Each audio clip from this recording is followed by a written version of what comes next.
doesn't enjoy watching wildlife? It's easy, affordable, and anybody can do it. A recent survey indicates that most Oregonians really get a kick out of heading to the great outdoors, whether it be the beaches, the mountains, or the high desert, binoculars in hand to keep a sharp eye for watchable wildlife. Count me in. Hi there, Grant McComey here, your host for Travel Oregon's Grant's Getaways. And this week we explore wildlife, a unique species, and we also take a look at a new wildlife map that'll make the viewing easy for anyone, anytime. So join me as we head out to Sauvie Island searching for the sandhills.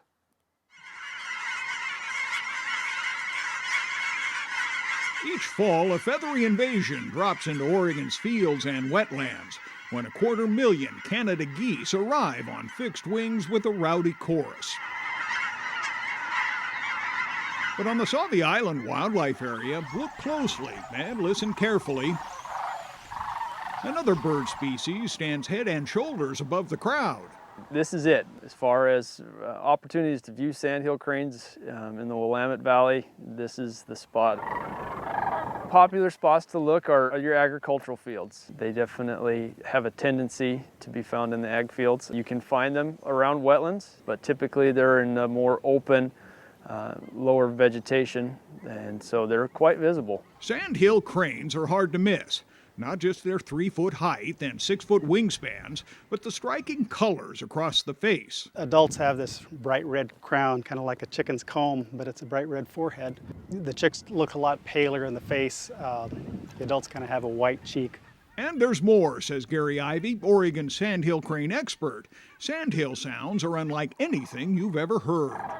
Well, it's kind of a loud trumpet that kind of has a trill to it.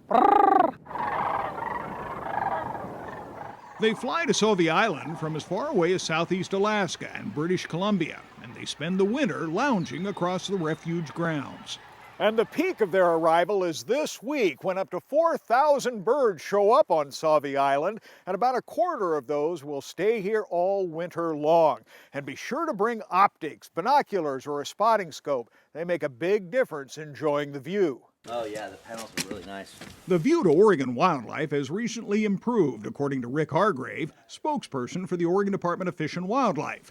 He says a recent survey showed nearly 2 million folks spend more than $1 billion each year to travel and watch Oregon wildlife. Big numbers that were a bigger surprise. And we knew right there, hey, we need to get something out there to make this a little bit easier for folks. And also highlight the wildlife that the department, in a sense, oversees and manages. And this new interactive wildlife map of Oregon will help you see more of the state's fish and wildlife species. The Google-based map details 235 great places to see wildlife in Oregon. The wildlife viewing map helps you discover where to see bald eagles, or sage grouse, or migrating snow geese, as well as Oregon's largest mammals, including migrating gray whales, or high desert antelope, or the forest's Rocky Mountain elk. Hargrave says the map's sites reach into each corner of the state. We really tried to make this one thing for everybody, and I think we've done that.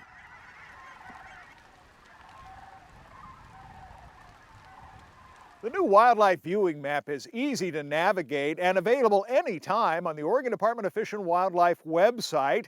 And there's more good news. They're developing a new mobile app, so you'll be able to access the information anytime in the field with ease and convenience.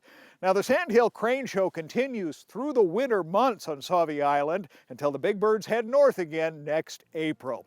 You can find all the details, directions, and the contact information on the Travel Oregon website.